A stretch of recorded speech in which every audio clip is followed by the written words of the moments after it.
తెలంగాణ ప్రజలందరికీ జై భీమ్, జై బహుజన. రాజ్యాంగ నిర్మాత,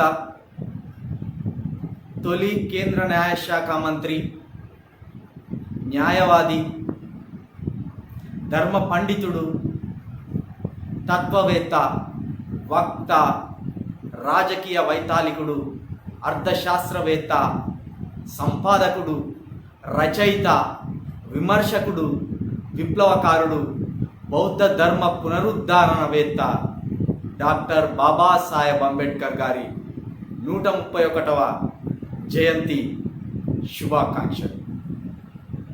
అంబేద్కర్ అంటే ఒక ఆలోచన, అంబేద్కర్ అంటే ఒక మార్పు, అంబేద్కర్ అంటే అభివృద్ధి, అంబేద్కర్ అంటే వెలుగు, అంబేద్కర్ అంటే ఒక మహా విప్లవం, అంబేద్కర్ అంటే మన తండ్రి, అంబేద్కర్ అంటే ఈ జాతికి తల్లి, అంబేద్కర్ అంటే ఈ జాతికి తండ్రి లాంటి వాడు. అలాంటి అంబేద్కర్కి ఈ భారత సమాజం బాకీ పడింది. అవును బహుజనులారా,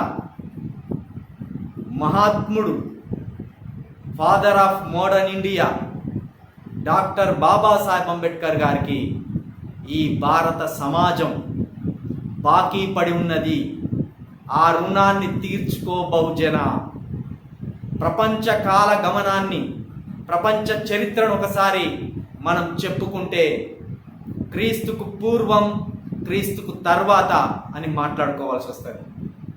అలాగే భారతదేశ చరిత్రను, భారతదేశాన్ని, భారతదేశ స్థితిగతులను, భారతదేశ అసమానతలను, భారతదేశపు దుర్మార్గాన్ని, భారతదేశపు అస్తిత్వాన్ని అన్నిటినీ మాట్లాడుకోవాలంటే అంబేద్కర్కి ముందు, అంబేద్కర్ తర్వాత. అంబేద్కర్కి ముందు సమాజం ఎట్లున్నది, అంబేద్కర్ పుట్టక ముందు సమాజం ఎట్లున్నది, అంబేద్కర్ పుట్టిన తర్వాత, రాజ్యాంగం రాసిన తర్వాత ఈ భారతదేశం, ఈ భారత సమాజం, ఈ భారత ప్రజలు ఎట్లున్నారు, వాళ్ళ స్థితిగతులు ఎట్లున్నాయి అని మాట్లాడవలసి వస్తుంది. ఇదే 131 సంవత్సరాల క్రితం భారతదేశం అంటే బ్రాహ్మణులు, కొమటోళ్ళు, క్షత్రియులు, పార్షీలు, సిక్కులు, ముస్లింలు మాత్రమే అనుకునేది ఈ బ్రిటిష్ ప్రభుత్వం. ఇక్కడ సంపదను, అధికారాన్ని, దేవుణ్ణి, భూమి, ఆకాశం అన్నిటినీ భారతదేశంలో తమ హస్తగతం చేసుకున్నవారు బ్రాహ్మణులు. ఆ బ్రాహ్మణులు ఇక్కడ ఎస్సీ, బీసీ, ఎస్టీ ప్రజలు అనే ఓ మనుషులు ఉన్నారు.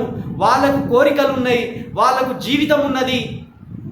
వాళ్ళు ఈ భూమి మీద పుట్టిన అందరిలాగే వాళ్లకు కూడా జీవించాలనే హక్కు ఉన్నది అని ఈ బ్రిటిష్ వారికి తెలియకుండా ఈ భారతదేశం అంటే, ఈ భారతదేశంలో ఉండే రాజ్యాలంటే, ఈ భారతదేశం సాంప్రదాయం అంటే అది బ్రాహ్మణ సాంప్రదాయం, ఆ బ్రాహ్మణ సాంప్రదాయమే భారతీయ సాంప్రదాయం అనే విషయాన్ని సుమారు 4000 ఏళ్లుగా దాచిపెట్టి బయటి ప్రపంచానికి తెలియకుండా, భారతదేశానికి అవతలున్న ఏ దేశానికి కూడా ఎస్సీ, ఎస్టీ, బీసీ ప్రజలు అనేటోళ్ళు ఇక్కడ అజ్ఞానంలో మునిగిపోయిన 4 సంవత్సరాలుగా వాళ్లకు ఒక వృత్తులను అంటగట్టి, వాళ్లకు చదువు లేకుండా, అధికారం లేకుండా, సంపద లేకుండా ఈ భూమి మీద పశువుల కన్నా హీనంగా చూస్తున్నారనే విషయాన్ని ఇక్కడి బ్రాహ్మణులు, క్షత్రియులు, వైశ్యులు బయటి సమాజానికి తెలియకుండా కాదు, పాలించిన బ్రిటిష్ వారికి కూడా తెలియకుండా జాగ్రత్త పడ్డారు. కానీ ఒకే ఒక్క మనిషి ఇక్కడ, ఒకే ఒక్క మనిషి పుట్టడం, బానిసలుగా, జంతువులుగా, మనుషులుగా బతుకుతున్న మనుషులను ప్రపంచానికి తెలియపరిచి, ఇక్కడ మగ్గుతున్న ప్రజలకు మీరు మనుషులే అని తెలియపరిచి, మీకు హక్కులు ఉంటాయని తెలియపరిచి, మీకు సంపద ఉండాలని తెలియపరిచి, మీరు చదువుకోవాలని తెలియపరిచి వాళ్ళను విజ్ఞానవంతులుగా చేసిండు డాక్టర్ బాబాసాహెబ్ అంబేద్కర్ గారు. ఎక్కడో మహారాష్ట్రలోని మౌ గ్రామంలో రామ్జీ భీమాబాయి దంపతులకు 14వ సంతానంగా జన్మించిన బాబాసాహెబ్ అంబేద్కర్ చిన్నతనం నుండే ఎన్నో అసమానతలు, ఒడిదుడుకులు, ఎంతో పేదరికం. వాళ్ళ నాన్నగారు మిలిటరీలో పనిచేసినప్పటికీ, మిలిటరీలో వాళ్ళ నాన్నగారు కుల అవమానాలు పడ్డప్పటికీ, ఆయన జాబు అయిపోయాక తర్వాత వాళ్ళ కుటుంబం మొత్తం నిరుపేద కుటుంబంగా మారినప్పటికీ రామ్జీ గారు ఈ అంబేద్కర్ అనే పసిబాలుడిని ఈ ఎస్సీ బీసీ ఎస్టీ ప్రజల కోసమే చదివించిండేమో అనుకునే అంత స్థాయిలో ఆయనను చదవాల బిడ్డ అని ప్రోత్సహించిండు. అంతేకాదు, తండ్రి ప్రోత్సహిస్తే సరిపోదు, కొడుకు కూడా చదువుకోవాలని ఉండాలి. ఆ పసిపిల్లాడు ఆ అంబేద్కర్కి మరి ఎలాంటి జ్ఞానం వచ్చిందో కానీ, ఎంతటి ఆలోచనలు అప్పుడు ఉన్నాయో తెలియదు కానీ, ఒక అద్భుతమైన వేత్తగా, ఒక అద్భుతమైన మహనీయుడిగా, ఒక విద్యావేత్తగా, ఒక ఆర్థికవేత్తగా, ఒక న్యాయవాదిగా, ఈ భారతదేశాన్ని మార్చబోయే ఒక దిక్సూచిగా, ఒక మార్గదర్శిగా రూపాంతరం చెందబోతున్నాడనే విషయాన్ని ఆ రోజు తనను జన్మనిచ్చిన తన తండ్రి రామ్జీకి కూడా తెలిసి ఉండదు. కానీ ఇప్పుడు ఉన్న 136 కోట్ల మంది ప్రజలకు ఒక వెలుగు రేఖగా అంబేద్కర్ జన్మించిందనే విషయాన్ని ఆనాడు పసిగట్టిన ఒకే ఒక్క రాజు సాహో మహారాజు. ఆయన మాత్రమే ఈ దేశ ప్రజల నుదిటి రాతను మార్చబోయేది డాక్టర్ బాబాసాహెబ్ అంబేద్కర్ అని చెప్పినప్పుడు ఇదే గోషి కట్టుకొని, కళ్ళజోడు పెట్టుకొని, కర్ర పట్టుకొని నడిచే గాంధీజీ వెర్రిగా నవ్వుకొని అంతటి మేధస్సుందా ఆయనకు అనుకున్నాడు. కానీ ఆయన వల్ల ఈ వ్యవస్థలో వేళ్ళు పూనుకుపోయిన దుర్మార్గం, పెచ్చరిల్లిపోతున్న ఈ దుర్మార్గం వ్యవస్థ మొత్తం కూక్కటి వేళ్లతోటి పెకలించబోతుందనే విషయాన్ని ఆ రోజు గాంధీ కానీ, నెహ్రూ కానీ, సర్దార్ వల్లభాయ్ పటేల్ కానీ, సుభాష్ చంద్రబోస్ కానీ, భగత్ సింగ్ కానీ, లేకపోతే సరోజినీ నాయుడు కానీ, వీళ్ళంతా ఎవ్వరు కూడా అంచనా వేయలేకపోయారు. పైగా వీళ్ళంతా మేము మహాజ్ఞానులం అన్నట్టు విర్రవీగిపోయింది. మహాత్మా గాంధీ అనే వ్యక్తి 1% ఉన్న బ్రాహ్మణుల కోసం, కొమటోళ్ళ కోసం, క్షేత్రీయుల కోసం ఈ దేశాన్ని నిర్మించాలనుకున్నాడు. ఈ దేశంలో అధికారం ఉండాలనుకున్నాడు. ఆయననేమో 1% కోసం కొట్లాడిన వాడినేమో స్వతంత్ర సమరయోధుడు అన్నాడు. ఈ దేశానికి మహాత్ముడు అన్నారు. కానీ 99% మందికి, ఆ 1%లో ఉన్న స్త్రీలకు కూడా స్వేచ్ఛ వాయువులు హక్కులు ప్రసాదించిన డాక్టర్ బాబాసాహెబ్ అంబేద్కర్ గారు మాత్రం ఈ భారతదేశానికి ఇప్పటికీ అంటరాని వాడిగా ఉండిపోతున్నాడు. కారణం కులం. ఆయన ఏ బ్రాహ్మణుడిగానో, క్షత్రియుడిగానో, వైశ్యుడిగానో పుడితే ఇదే పైసల మీద ఆయన బొమ్మలు ఉండేది. ఈ భారతదేశంలో ప్రతి మహానగరంలో ఆయనను వెంకటేశ్వర స్వామి కన్నా ఎక్కువగా ఆరాధించేటోళ్ళు ఈ బ్రాహ్మణులు, ఈ వైశ్యులు, ఈ క్షేత్రీయులు, ఈ బీసీలు, ఈ ఎస్సీలు, ఈ ఎస్టీలు. మనకు చరిత్ర తెలవనోళ్ళం, చరిత్రను చదవనోళ్ళం కాబట్టి చరిత్రను నిర్మించలేకపోతున్నాం.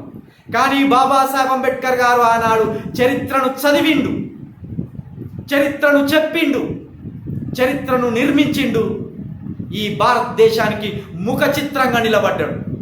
ఇప్పుడు బాబాసాహెబ్ అంబేద్కర్ అంటే ఒక జ్ఞాన యుద్ధం, ఒక రాజకీయ యుద్ధం. ఏ పార్టీ పెట్టాలన్నా, ఏ పార్టీ ప్రజల్లోకి పోయి అధికారం కైవసం చేసుకోవాలన్నా బాబాసాహెబ్ అంబేద్కర్ నామస్మరణ లేనిది ఇక్కడ ఏ పార్టీకి కూడా పుట్టగతులు లేవు. అవును, బాబాసాహెబ్ అంబేద్కర్ గారు 136 కోట్ల మంది ప్రజలకు కన్న తండ్రితోటి సమానం. ఈ భారతదేశంలో పిల్లలకు తల్లిదండ్రులు జన్మను మాత్రమే ఇస్తారు. ఈ భారతదేశంలో పుట్టిన పిల్లలకు జన్మనిచ్చిన తల్లిదండ్రులు జన్మను మాత్రమే ఇచ్చారు, కానీ వాళ్ళకు కలలున్నాయి. ఆ కలలను నెరవేర్చుకోవాలనే హక్కులను మాత్రం ఇచ్చింది బాబాసాహెబ్ అంబేద్కర్ గారు మాత్రమే. అందుకే ఆ అంబేద్కరుడికి మనం రుణపడ్డం. ఆ రుణాన్ని మనం తీర్చుకోవాలి. ఇదిగో నీకు ఉచిత విద్యనిస్తున్నా, నువ్వు చదువుకో, ఈ వ్యవస్థలో ఉన్న మలినాన్ని నువ్వు కడిగిపారే అని చెప్పిండు. కానీ మనం కడగలేదు, అందుకే రుణపడిపోయి ఉన్నాం.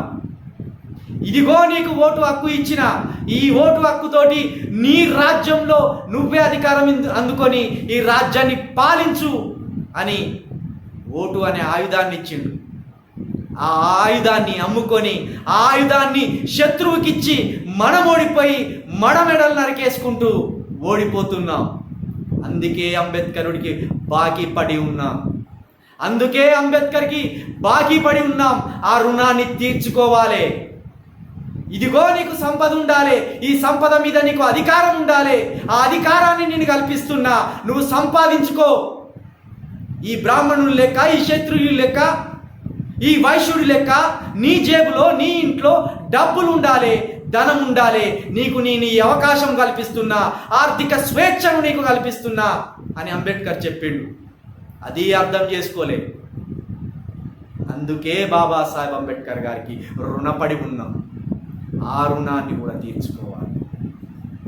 నీకు బాధ కలిగినప్పుడు, నిన్ను శత్రువు కొట్టినప్పుడు, నిన్ను శత్రువు హింసించినప్పుడు, నీ మీద దాడి చేసే అవకాశం, నీ మీద దాడి చేసే హక్కు పరాయోడికి లేదని కూడా చట్టం చేసిండు. ఆ చట్టాన్ని వినియోగించుకున్నందుకు నువ్వు బాబాసాహెబ్ అంబేద్కర్ గారికి రుణపడి ఉన్నావు, బాకీ పడి ఉన్నావు. ఆ బాకీ తీర్చుకోవాలి. ఆ రుణాన్ని తీర్చుకో. నీ మీద ఏ వర్గాలు దాడి చేస్తున్నాయో, నిన్ను ఏ వర్గాలు అవమానిస్తున్నాయో, నేను ఏ వర్గాలు మనిషి కాదని చూస్తున్నారు, ఆ వర్గాల చేతికి అధికారం ఇచ్చి మోసపోయినావు. ఆ దాడికి కారణం నువ్వు వేసిన ఓటే. కాబట్టి మార్చుకో. అంబేద్కర్ బాకీ తీర్చు. నీ ఓటు నీ వర్గాల నుండి వస్తున్న అంబేద్కర్ గారు చెప్పిన సమన్యాయాన్ని పాటించే వ్యక్తికి నీ ఓటు వేయి. నీ ప్రాణం జాగ్రత్త ఉంటుంది, నీ ఆస్తి జాగ్రత్తగా ఉంటుంది, నీ హక్కులు జాగ్రత్తగా ఉంటాయి. ఇన్నిచ్చిండు బాబాసాహెబ్ అంబేద్కర్ గారు. బాబాసాహెబ్ అంబేద్కర్ గారు ఆయన అనుభవించిన బాధల ముందు, ఆయన చేసిన త్యాగాల ముందు నేను ఆయన చరిత్రను వరుస క్రమంలో కాదు కానీ ఆయన జీవితంలోని అత్యంత దయనీయమైన సంఘటనలు కొన్ని చెప్తాను. ఆయన చరిత్ర చదివే కొద్దీ అమృతం దాగినట్టే. ఆయన గురించి చెప్పే కొద్దీ మన తల్లి గురించి చెప్పినట్టు, మన తండ్రి గురించి చెప్పినట్టు. కన్న పిల్లల కోసం కన్న తల్లిదండ్రులు ఎంత బాధపడతారో, వాళ్ళని అభివృద్ధి చెందించాలని ఎంత జాగ్రత్త పడతారో, ఎంత కష్టపడతారో. ఏ రక్త సంబంధం లేని బాబాసాహెబ్ అంబేద్కర్ ఈ 136 కోట్ల ప్రజల కోసం ఎంతటి త్యాగాన్ని చేశాడో నేను చెప్తాను. బాబాసాహెబ్ అంబేద్కర్ గారు ఇదే బరోడా బ్యాంక్ రాజ్ దగ్గర ఆ బ్యాంకులో ఒక ఉద్యోగిగా చేరినప్పుడు ఆయన ప్రతిభ పాఠవాలను దగ్గరుండి మహారాజు గమనించినప్పుడు, సార్ నేను ఒక ఆర్థికవేత్తగా ఎదగాలనుకుంటున్నా, విదేశాలకు పోయి నేను గొప్ప చదువులు చదివి ఇదే మీ బ్యాంక్ ఆఫ్ బరోడాకు నేను అత్యుత్తమైన సేవలు అందించదలుచుకున్నా, నేను విదేశాల్లో ఆర్థిక శాస్త్రం చదవాలనుకుంటున్నా, మీరు నాకు ఏమైనా సహాయం చెయ్యగలరా? మీరు ఏదైనా సహాయం చేస్తే నేను అక్కడ చదువుకొని వచ్చి మళ్ళీ ఇదే దేశానికి ఇదే బ్యాంకుకు నా యొక్క జ్ఞానాన్ని ఉపయోగిస్తా అంటాడు. ఆయన మేధస్సుకు మురిసిపోయిన బరోడా మహారాజు ఆయనకు స్టైఫండ్ ఇచ్చి విదేశాలకు చదవమని పంపిస్తాడు. ఇదే బ్యాంకులో పనిచేస్తున్న బ్రాహ్మణ వైశ్య ద్రోహులు, దుర్మార్గులు కొన్ని నెలల తర్వాత ఆ స్టైఫండ్ ఆపేస్తారు. ఆపేసినప్పుడు అక్కడ బాబాసాహెబ్ అంబేద్కర్ గారు ఒక పూట తిండి మాత్రమే తింటూ 18 గంటలు లైబ్రరీలో ఈ ప్రపంచంతో భారతదేశంలో ఉన్న ఎస్సీ ఎస్టీ బీసీలు సమానంగా ఎదగాలంటే వాళ్ళ కోసం ఎలాంటి చదువులు చదివి ఎలాంటి ఆలోచనలు చేసి వాటిని నా భారతదేశంలో ఇంప్లిమెంట్ చేయాలని 18 గంటలు రోజుకు చదువుతున్న సందర్భంలో స్టైఫండ్ ఆగిపోయిన సందర్భంలో తన సతీమణి రమాబాయి అంబేద్కర్ గారికి ఒక లేఖ రాస్తారు. రమాబాయి, ఇక్కడ నేను సరిగ్గా తిండి తినక వారం పైనే గడిచింది. నాకు పుస్తకాల పురుగుగా మారిపోయిన ఈ భారతదేశంలో నాలాగా అంటరానితనానికి గురవుతున్న నా ప్రజల బాధక సాధకాలను, ఈ వెనుకబడిన ఎస్సీ బీసీ ఎస్టీ బిడ్డల జీవితాలను బాగు చేయడానికి నేను ఈ చదువులు చదువుతున్నా. ఈ చదువు ఆగిపోవద్దన్నా. ఇక్కడున్న నేను కడుపు కట్టుకొని ఆకలితో అలమటించద్దనుకున్నా.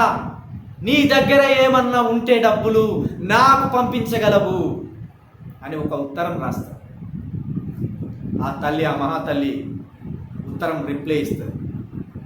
ఇదిగో అంబేద్కర్, ఈ జనం కోసం, ఈ దేశం కోసం ఇప్పటికే 10 డిగ్రీలు పూర్తి చేసినావు, 2 PhDలు పూర్తి చేసినావు.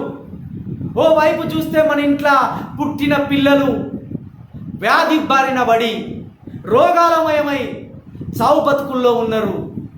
నేను ఈ పిల్లలను ఇక్కడ రోజు తిండి పెట్టడానికే చాలా కష్టాలు పడుతున్నా, పిడికలు కొడుతూ వాటిని అమ్మి వచ్చిన డబ్బుతోటి ఈ పిల్లల్ని పోషిస్తున్నా. మీరు లేకపోయినా మన పిల్లల్ని ఎంతో బాగా చూసుకుంటున్నా. కానీ వాళ్ళు ఇప్పుడు వ్యాధిగ్రస్తులైన్లు, రోగాల బారిన పడ్డరు. వాళ్ళను బతికించుకోవడానికి నా దగ్గర కొద్దిపాటి సొమ్ము మాత్రమే ఉంది అని పంపితే డాక్టర్ బాబాసాహెబ్ అంబేద్కర్ గారు ఒక మాట అంటారు. ఇదిగో రమాబాయ్, ఇక్కడ నా ఉన్నత చదువులు పూర్తి కాగానే, భారతదేశానికి రాగానే నాకు ఊహించని ఉద్యోగాలు వస్తాయి. అప్పుడు మన పిల్లల్ని బాగు చేసుకోవచ్చు. కానీ మన పిల్లల లాంటి కోట్లాది మంది పిల్లలు అజ్ఞానంలోనే మగ్గిపోయి ఉన్నారు. ముందు నువ్వు ఆ పైసలు పంపితే నేను ఇక్కడ చదువు పూర్తి చేస్తా. ఆ మహాతల్లి వేరే వేరే భార్యలైతే, వేరే వేరే తల్లులైతే పిచ్చి పట్టిన టూబీడు జనం కోసం జనం అనుకుంటూ చచ్చిపోతున్నాడు. నా పిల్లలు నాకు ముఖ్యమని ఆ తల్లి అదే డబ్బు దాచిపెడితే ఈరోజు బాబాసాహెబ్ అంబేద్కర్ గారి విజ్ఞానం గురించి ఇదే లైవ్ ముందు నిలబడి నేను మాట్లాడపోయేటోని. ఈ 130 కోట్ల మంది ఉన్న ఎస్సీ బీసీ ఎస్టీలు ఒక్కడు కూడా ఎమ్మెల్యే కాకపోయేటోడు, ఒక్కడు కూడా మంత్రి కాకపోయేటోడు, ఒక్కడు కూడా ప్రధానమంత్రి కాకపోయేటోడు. ఇదే వంటింటి కుందేళ్లుగా బతుకుతున్న అప్పటి బ్రాహ్మణ స్త్రీలు కూడా ఇప్పుడు ఏ ఆఫీసుల్లో కనబడపోయేటోళ్ళు. ఈ భారతదేశానికి మొట్టమొదటి మహిళా ప్రధానిగా ఎన్నికైన ఇందిరాగాంధీ కూడా ప్రధానమంత్రి కాకపో. కానీ ఆ తల్లి ఆ రోజు అంబేద్కర్ మాటకు శిరస్సు వంచి ఆ డబ్బులు పంపించింది. అంబేద్కర్ చదువుకున్నాడు, కానీ ఇక్కడ పిల్లలను చంపుకున్నాడు. తన పిల్లలు చనిపోయిళ్ళు. అవు అంతటి త్యాగం బాబాసాహెబ్ అంబేద్కర్ గారిది. బాబాసాహెబ్ అంబేద్కర్ గారిని అడుగడుగున Gandhi, Nehru, Sardar Vallabhbhai Patel Liberty of statue అని పెట్టింది. గుజరాత్ నర్మదా నది ఒడ్డున. ఏ లిబర్టీ? బ్రాహ్మణుల లిబర్టీనా, కొమట్ల లిబర్టీనా, క్షత్రియుల లిబర్టీనా? ఎవరి లిబర్టీ కోసం? ఏ సిబిసి ఎస్టీల కోసమా? సర్దార్ వల్లభాయ్ పటేల్ చేసింది కాదే. ఇదే బ్రాహ్మణుల కోసం, ఇదే క్షత్రియుల కోసం, ఇదే కోమటల కోసం ఆరాటపడ్డాడు. కానీ ఇక్కడ అంటరానితనం అనుభవిస్తున్న ఏ ఒక్క ఎస్సీ బిడ్డ తరపున నిలబడలేదు ఈ గాంధీ, ఈ నెహ్రూ, ఈ సర్దార్ వల్లభాయ్ పటేల్. వీళ్ళు మనకు జాతీయ నాయకులు, వీళ్ళు మనకు మహాత్ములు. మన అసమానతను తీసేసి ఈ బ్రాహ్మణులలాగే, ఈ క్షేత్రులలాగే, ఈ కొమటలలాగే మనకు ఇంత అందమైన రూపురేఖలు బట్టల ద్వారా ప్రసాదించిన అంబేద్కర్ మాత్రం మన జాతి నాయకుడుగా లేదు, కులనాయకుడైనలా. సిగ్గులేని విధవల్లారా, గుర్తుపెట్టుకోండి. బాబాసాహెబ్ అంబేద్కర్ అంటే నీ తండ్రి. ఈరోజు నీ జేబులో డబ్బులు ఉన్నాయంటే కారణం బాబాసాహెబ్ అంబేద్కర్. అవును, ఆయన రాసిన the problem of rupee solution అనే పుస్తకమే ఈరోజు ఆర్బీఐ బ్యాంక్ ఏర్పాటు చేయడానికి కారణమైంది. చలో ఈ డబ్బులు నోట్లు ముద్రేయండి. ఈ భారతదేశం అంతటా ఒకటే కరెన్సీ ఉండాలి, అది రూపీ. దాని విధి విధానాలు ఇట్లా ఉండాలి అని ఒక అర్థశాస్త్రవేత్తగా, ఒక రూపాయి పుట్టుకకు కారణమైన వ్యక్తి బాబాసాహెబ్ అంబేద్కర్. మరి ఈ రూపాయల మీద ఎవల నోట్లు, ఎవల బొమ్మలు ఉంటాయి? మిస్టర్ గాంధీ. 36 కోట్ల మంది ఉన్న ప్రజల్లో 130 కోట్లున్న ప్రజల హక్కులను హరించాలని చూసిన గాంధీ ఫోటోలు ఉన్నాయి. కారణం ఎందుకు? మన వర్గాల నుండి ప్రధానమంత్రులు కాలేదు. ఇప్పటి వరకు 17 మంది మంత్రులు, ముఖ్యం ప్రధానమంత్రులైన ఆ 17 మంది ప్రధానమంత్రులు బ్రాహ్మణ వైశ్యులే. అందుకే మనమందరం బాబాసాహెబ్ అంబేద్కర్కి రుణపడి ఉన్నాం. ఇవాళ కేటీఆర్ మాట్లాడుతుండు, బీజేపీ రాజ్యాంగాన్ని మార్చేయాలనే కుట్ర చేస్తుంది, ఆ కుట్రలను మనం గమనించాలి, ఆ కుట్రలను మనము తరిమి కొట్టాలి అని అంటాడు. మరి అయ్యా, మీ అయ్యనే కదా ప్రెస్ మీట్లా రాజ్యాంగాన్ని మార్చేయాలని చెప్పింది. ఈ రాజ్యాంగం పనికిమాలిన రాజ్యాంగం, 75 సంవత్సరాలుగా ఏ జీవం లేని రాజ్యాంగం ఇది. నాలాంటి దోపిడీదారునికి, నాలాంటి కుట్రదారుడికి, నాలాంటి మోసకారికి, నాలాంటి రాజకీయ ఉన్మాదికి ఈ రాజ్యాంగమే అడ్డొస్తుంది. ఈ రాజ్యాంగాన్ని మార్చాలన్నది నీ అయ్య కాదా? మరి ఈ దొంగ కొడుకులకు ఓట్లేసింది ఎవరు? ఈ ఎస్సీ బీసీ ఎస్టీలు కాదా? మరి వాళ్ళను మనము అడ్డుకోవాలంటే వాళ్ళకు ఓట్లు వేయకుండా ఆగాలా వద్దా? ఈ బీజేపీ అయినా, ఈ టీఆర్ఎస్ అయినా, ఈ కాంగ్రెస్ అయినా, ఈ టీడీపీ అయినా, ఈ వైఎస్ఆర్సీపీ అయినా, ఇవి అంబేద్కర్ ఆశయాలను, కళలను, అభివృద్ధిని కుంటుపరిచేవే, వాటిని నాశనం చేయాలని కంకణం కట్టుకున్నవే.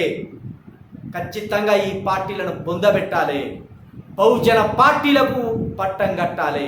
అప్పుడే బాబాసాహెబ్ అంబేద్కర్ కలలు గన్న స్వరాజ్యం వస్తుంది.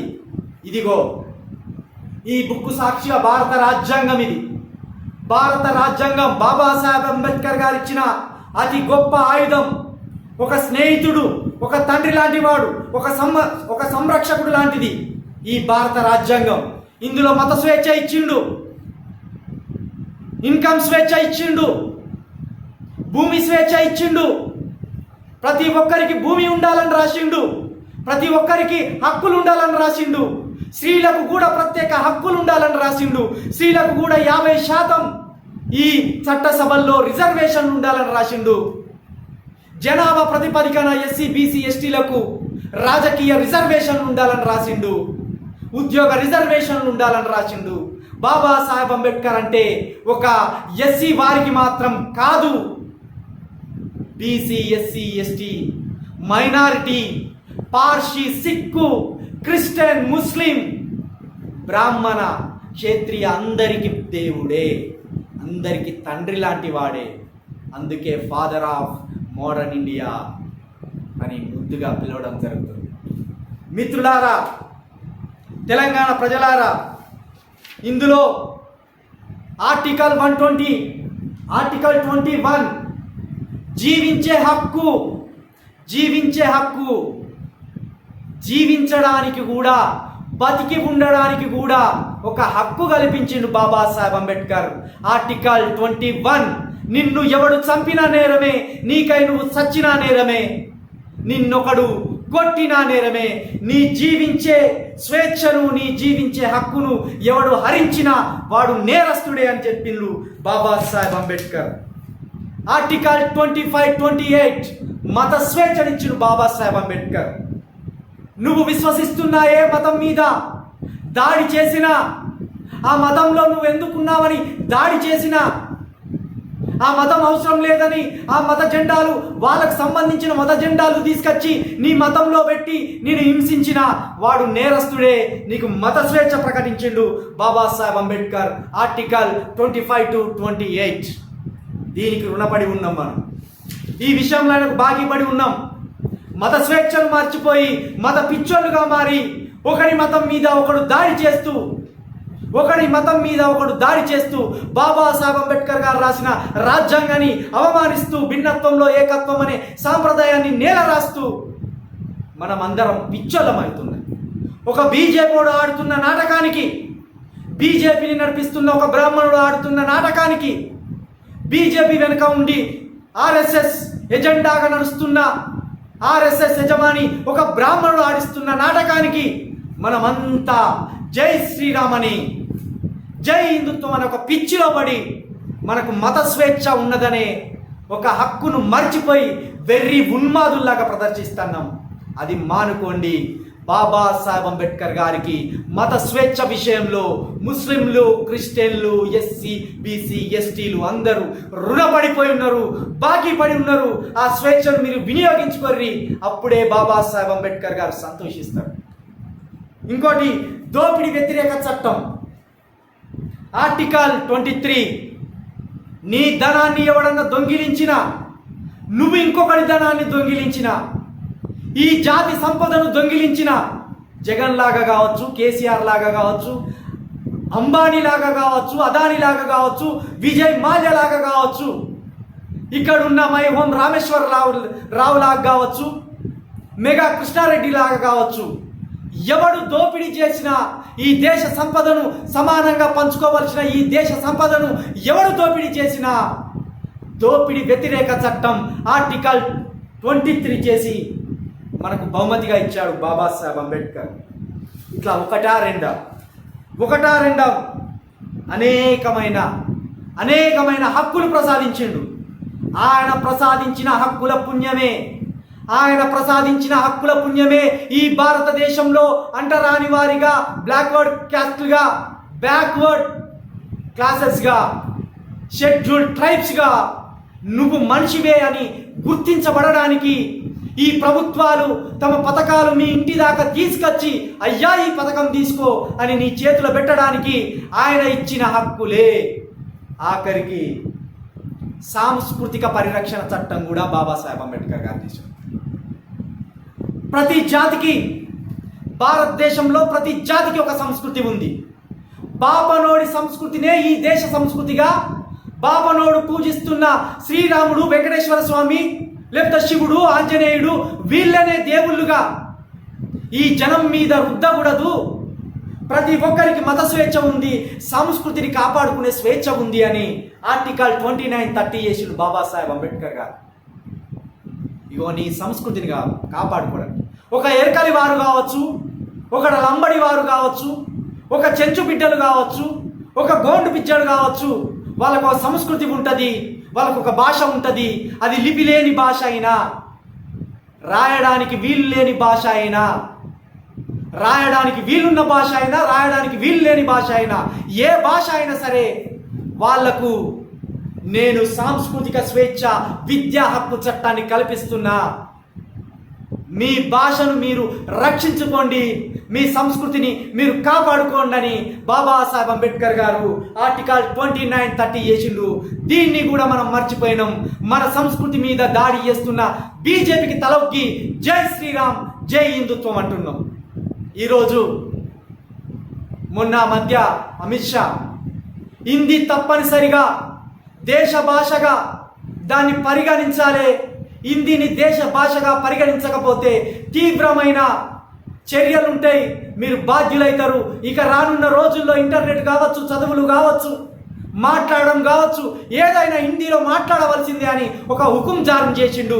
అది ఈ సాంస్కృతిక విద్యా హక్కు, మత హక్కు, భాషా హక్కులకు వ్యతిరేకమైనది. అది దాన్ని ఎదుర్కోవలసిన బాధ్యత ఈ భారతదేశ పౌరులుగా, బాబాసాహెబ్ అంబేద్కర్ వారసులుగా మన మీదనే ఉన్నదన్న విషయాన్ని కూడా మర్చిపోవద్దు.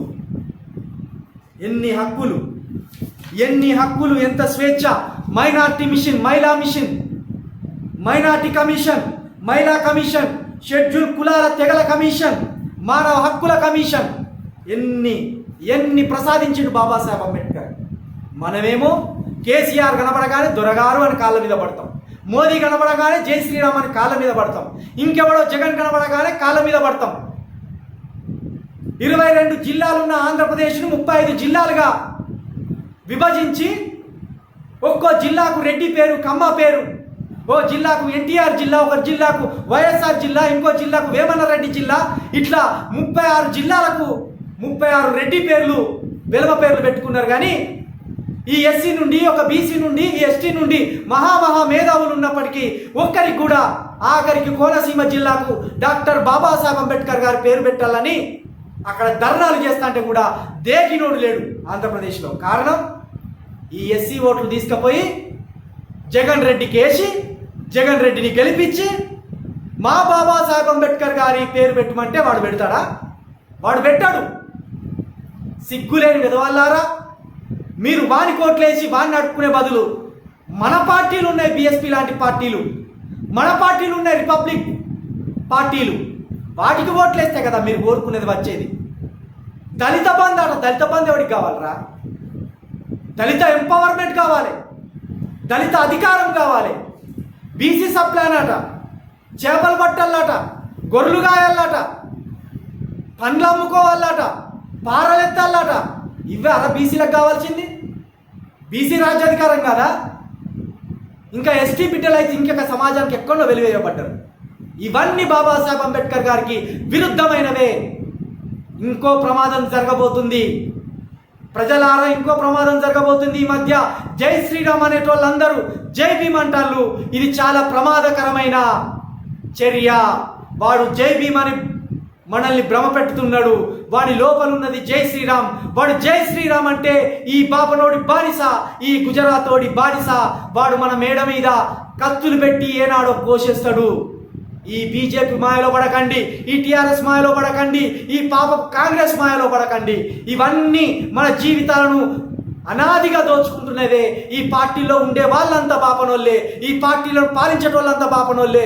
మన నెత్తిల మీద కూర్చొని మీరు మనుషులే కాదురా అని చెప్పినోళ్ళు. కాబట్టి ఈ నిజాలను గ్రహించాలి. ఇంత అద్భుతమైన ఆయుధాన్ని భారత రాజ్యాంగాన్ని ఇచ్చి, ఈ రాజ్యాంగం ఆయుధం చేసుకొని పోరాడి మీరు గెలవండి అని ఇచ్చిండు బాబాసాహెబ్ అంబేద్కర్ గారు. అలాగే ఓటు అనే మహా ఆయుధాన్ని ఇచ్చిండు. మీ ఓట్లు మీరే వేసుకోర్రి. ఎస్సీ ప్రజలు ఎస్సీల కోసం పోరాడుతున్న నాయకులకే ఓటేర్రి. బీసీల కోసం పోరాడుతున్న నాయకులకే ఓటేర్రి. ఎస్టీలో ఉన్న ఉత్తమమైన నాయకులను ఎంచుకోర్రి. ఈ ముగ్గురు కలిసి ఐక్యతగా ఏర్పడి మీ నుండి ఒక ప్రధానమంత్రి, మీ నుండి ఒక ముఖ్యమంత్రిని తయారు చేసుకోండి. జిల్లా పేర్లు కాదు, మీ రూపురేఖలు మారిపోతాయి, మీ జీవిత రేఖలు మారిపోతాయి.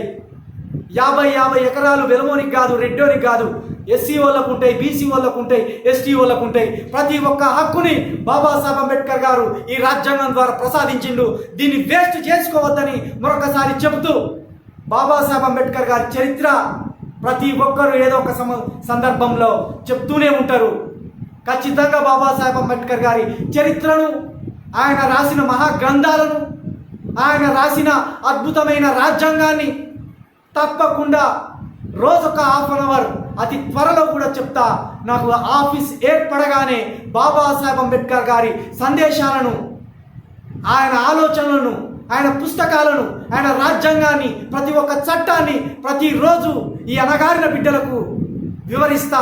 దాని ద్వారా వాళ్ళను మోటివేట్ చేస్తా, వాళ్ళను వెలుగురేఖలోకి తీసుకురావడానికి నా వంతు ప్రయత్నం చేస్తానని మరొకసారి తెలియజేస్తూ, భారత రాజ్యాంగ నిర్మాత, భారతదేశపు ఆధునిక తండ్రి బాబాసాహెబ్ అంబేద్కర్ గారి జయంతి శుభాకాంక్షలు మరొకసారి తెలియజేస్తూ, ఈ భారత సమాజం, ఈ ఎస్సీ ఎస్టీ బీసీ మైనార్టీలు, క్రిస్టియన్లు అందరూ బాబాసాహెబ్ అంబేద్కర్ గారికి బాకీ పడ్డారు. అది ఓటు రూపంలో ఆ బాకీని తీర్చుకోవాలి. ఆ ఓటును బీఎస్పీ లాంటి పార్టీలకు వేసి మీ బాకీ తీర్చుకోవాలని, మీ రుణం తీర్చుకోవాలని మరొకసారి తెలియజేస్తూ, ఆ బాకీని మీరు తీర్చుకోలేనంత రోజులు, ఆ బాకీ మీరు అట్లాగే ఉంచుకున్నన్ని రోజులు, ఆ రుణం మీరు తీర్చుకోలేనన్ని రోజులు ఖచ్చితంగా మీరు బానిసలుగానే ఉంటారని మరొకసారి తెలియజేస్తూ, జై భీమ్, జై బహుజన, జై అంబేద్కర్, జై భారత రాజ్యాంగం.